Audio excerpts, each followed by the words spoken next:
Aujourd'hui,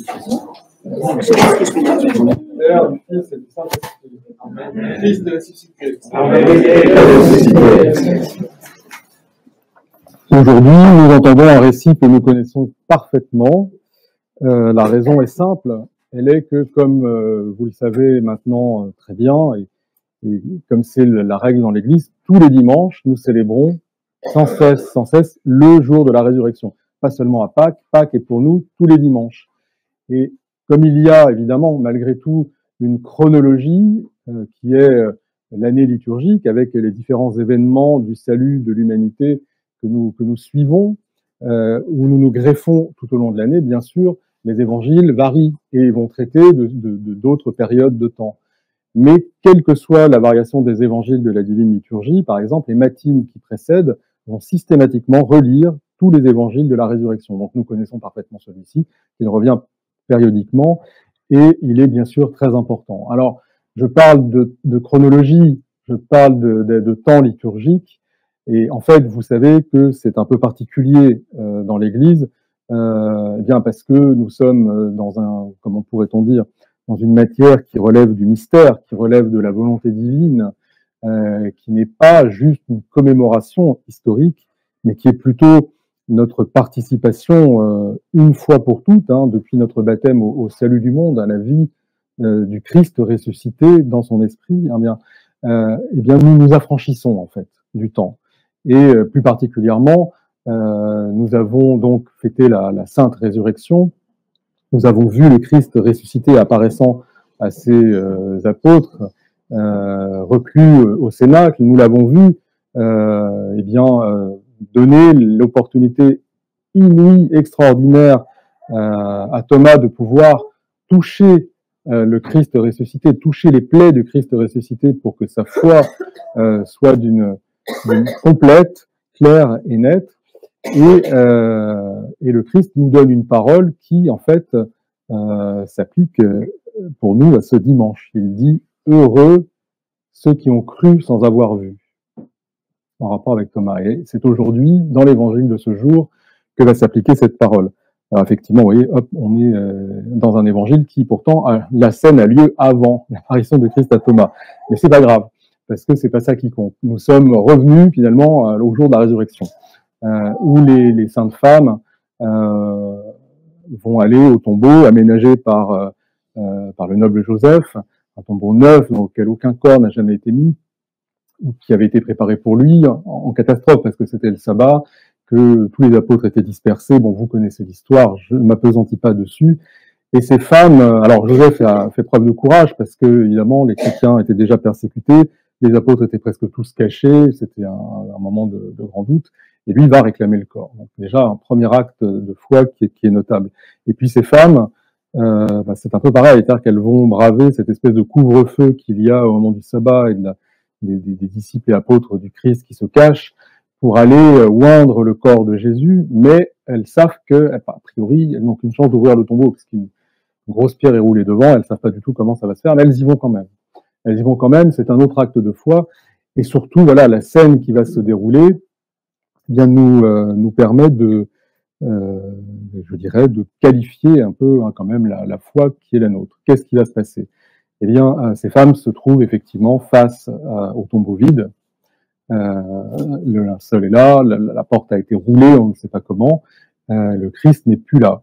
Et à côté, donc, un ange va leur révéler la résurrection. Donc, elles vont pouvoir avoir une foi en constatant, je dirais quelque part, une foi rationnelle. Parce qu'elles savent que c'est vrai. Déjà, un ange apparaît pour dire les choses, donc c'est quand même un peu un indice qu'il se passe un truc. Et donc, elles ont cette sensation. Le disciple que Jésus aimait, qui arrive un peu après, Saint Jean, lui, va constater juste que le tombeau est vide, et ça va lui suffire pour croire. Vous voyez, donc ils n'ont pas encore vu le Christ ressuscité. Donc, on va partir de cette scène-là. Et voyez-vous, c'est ça qui est assez stupéfiant. L'évangile du jour a une particularité que vous avez peut-être remarqué. Eh bien, c'est le seul évangile, c'est la seule péricope évangélique dans laquelle le Christ n'est pas présent, dans laquelle le Christ ne raconte pas une parabole et le Christ n'est pas en scène. Donc, en fait, le Christ est totalement absent de l'évangile du jour et pourtant, il est complètement présent. Et je le dis souvent, bien entendu, que la parole de Dieu est essentielle, c'est le Verbe qui sauve, qui crée, qui ressuscite, et donc qui nous façonne et que nous communions à cette parole. Mais je pense qu'on peut aussi, sans difficulté, dans notre Sainte Église orthodoxe, réaliser la chance que nous avons par cette expression vraiment extraordinaire de l'icône. L'icône est vraiment, je pense, indispensable pour comprendre l'Évangile à certains moments. Vous voyez ça, tout à fait, la scène, on la voit parfaitement. Et si on a cette icône, qui est l'icône de la résurrection, il y en a deux. Vous savez, il y a l'icône de la nuit de la résurrection, qui est le Christ brisant le tombeau, entrant à Hadès et sortant Adam et Ève, et puis alors suite les justes de la mort. Et puis il y a l'icône que nous avons tous les dimanches, qui est là au milieu, plus ou moins traditionnelle, mais en fait cette icône montre le tombeau vide, et les saintes femmes qui sont là, à côté, et le Christ n'est pas présent. Mais les iconographes le mettent un peu en gloire, un peu en arrière-plan ou en haut de l'icône, comme vous pouvez le voir là. Pourquoi? Parce que c'est cette absence du Christ au tombeau qui nous fait croire à sa résurrection. Parce qu'il donc, il est, conformément à ce qu'il a annoncé, ce que nous dit l'ange, ressuscité. Ça, c'est la première chose. Une autre chose qui, je dirais, quand même saute un peu aux yeux, lorsque l'on contemple la scène qui nous est décrite, qu'on contemple cette icône, on peut en contempler une autre qui est relativement identique. Vous la voyez pas, elle est cachée, elle est sur la table de la préparation. C'est celle de la nativité, puisque finalement, on est quasiment dans la même configuration physique. Vous avez une grotte, vous avez le Christ, vous avez le Christ qui est dans des bandeaux, dans des langes, dans des bandelettes, un coup sans linceul, un coup eh bien les bandelettes dans lesquelles on habille le nouveau-né. Il y a un ange ou des anges qui sont là pour annoncer finalement quoi? Annoncer le salut de l'humanité. Vous voyez où se joue notre salut? Comment il nous est manifesté? Dans une grotte comme ça, isolée, ou dans un tombeau. La grotte, le tombeau, c'est la même chose. Où Dieu s'incarne pour prendre notre nature et nous sauver, en présence des anges, en étant nouveau-né, enveloppé de lingettes, de linceul, de tout cela, de ce vêtement. Et puis, dans le tombeau, cette fois, le vêtement blanc, les bandelettes sont vides, l'ange est là quand même, et le tombeau est vide, parce que le Christ a pris notre nature, il a franchi les barrières de la mort, et il est ressuscité. Et il nous sauve de la mort définitivement. Vous voyez, cette mise en perspective qui est vraiment beaucoup visuelle, donc d'où l'intérêt de l'icône pour nous permettre de matérialiser, d'incarner la parole de Dieu. Ça nous permet de rentrer, je trouve, dans ce mystère, et ça nous met cette perspective-là. Et donc, je vous le disais, ça qualifie un peu notre rapport à Dieu. Comment? D'abord, parce que ça manifeste une réalité qui est celle de la foi. Et de quelle manière? La première manière, ça va être le témoignage. Ces femmes voient le tombeau vide, un ange leur dit le Christ est ressuscité, et elles vont aller témoigner auprès des apôtres, comme on l'aura indiqué. Alors pas tout de suite parce qu'elles sont effrayées, mais un peu plus tard. Elles vont dire le Christ est ressuscité, on a vu le tombeau vide, on nous a dit qu'il était ressuscité, qu'il nous attend. Les apôtres, ils vont pas croire. Ça, c'était dimanche d'avant, vous le savez. Il faudra quand même que le Christ se manifeste. À part un qui croit en voyant le tombeau vide, et c'est Saint Jean, ça va être un peu difficile, mais c'est ce témoignage. Et par la suite, en fait, en réalité, eh bien, c'est parce que certains vont dire nous avons vu le Christ ressuscité, ou bien nous avons vu le tombeau vide, que d'autres vont croire, parce qu'ils ne verront pas, ils seront comme nous, ils ne verront pas le Christ. Vous voyez, donc le rapport à Dieu, le rapport au Christ change à partir de cette matinée où les femmes Mirophore vont découvrir le tombeau vide. Elles vont être les premières martyrs, c'est-à-dire les premières témoins de la résurrection du Christ. Et vous savez comme c'est important pour nous, puisque c'est fondateur. Alors dimanche d'avant, c'était aussi fondateur, puisque c'est le don de l'Esprit qui permet de lier, de délier, donc de construire l'Église par le repentir, la rémission des péchés, par la succession apostolique. Mais aujourd'hui, c'est fondateur aussi, parce que c'est cette foi qui jaillit du témoignage de la résurrection du Christ sur laquelle nous allons pouvoir exister, tout simplement. Et donc, je vous dis, le rapport à Dieu change. Comment? Eh bien, il change parce que jusqu'ici, tous, eux, ils ont côtoyé le Christ. Ils l'ont entendu parler, ils l'ont vu parfois de loin, où ils sont arrivés quand ils l'ont vu sur la croix, ou bien ils ont été contemporains du Christ. Et par la suite de cette matinée-là, plus aucun ne verra le Christ et donc ne pourra croire parce qu'il a vu, parce qu'il a touché, contrairement à saint Thomas, par exemple. Et donc, nous sommes nous dans ce cas-là. Donc, nous devons croire ce que les pères avant nous se sont transmis à la suite de ces saintes femmes Mirophore, c'est-à-dire que le Christ est ressuscité. Nous devons perpétuer ce témoignage du tombeau vide que nous n'avons pas vu, mais auquel nous croyons, et surtout, nous rentrons dans une relation à Dieu où il est absent. Nous ne le voyons pas. Le Christ, nous ne le voyons plus. Il est comme sur cette icône, le tombeau est vide, le Christ est absent, comme dans cet évangile, il n'est pas là. Il n'est pas là, mais on va nous parler de lui. Les saints anges annoncent la nouvelle, les saintes femmes annoncent la nouvelle, plus tard les apôtres, les disciples vont la perpétuer jusqu'à nous, et nous allons rentrer dans une autre relation. Notre témoignage sera plus le témoignage rationnel, un témoignage visuel, un témoignage auditif, un témoignage tactile, comme pour saint Thomas. Nous allons nous découvrir le Christ par autre chose, nous allons expérimenter la foi. Le Christ, nous ne le voyons plus avec nos yeux physiques, mais nous savons, comme il l'annonce, comme l'ange le rappelle aux saintes femmes, que nous allons pouvoir avoir la vie en lui. La vie en lui, c'est quoi? Vous le savez, c'est tout simplement que à partir du moment où après il va les attendre en Galilée, qu'il va s'élever à la droite du Père, il enverra l'Esprit Saint. Et l'Esprit Saint, c'est le Christ à transmettre, évidemment, le Christ agissant parmi son peuple. Son peuple, c'est qui? C'est les baptisés. Ceux qui reçoivent la mort et la résurrection du Christ dans le baptême, qui reçoivent et en qui l'Esprit Saint est scellé, comme cette onction des aromates qui était prévue. Et donc, le corps du Christ, finalement, c'est l'Église. Et cette Église, d'ailleurs, c'est très intéressant, parce que si on regarde bien, au départ, qu'est-ce qu'est l'Église? L'Église, c'est une famille. C'est une famille. D'ailleurs, saint Grégoire Palamas nous dit d'ailleurs que, en plus des saintes femmes, en plus des saintes Maries qui sont présentes ici, la mère de Dieu est évidemment au tombeau, et c'est évidemment elle qui verra le Christ ressuscité en premier. C'est fait partie de la tradition orale que les saints pères nous rapportent. Qui sont ces femmes? C'est les proches, c'est les intimes de Jésus. Il y a sa mère, il y a les tout proches, il y a les amis intimes, proches, il y a le disciple qui l'aimait. L'Église commence comme ça, c'est une famille, ce sont les intimes du Christ.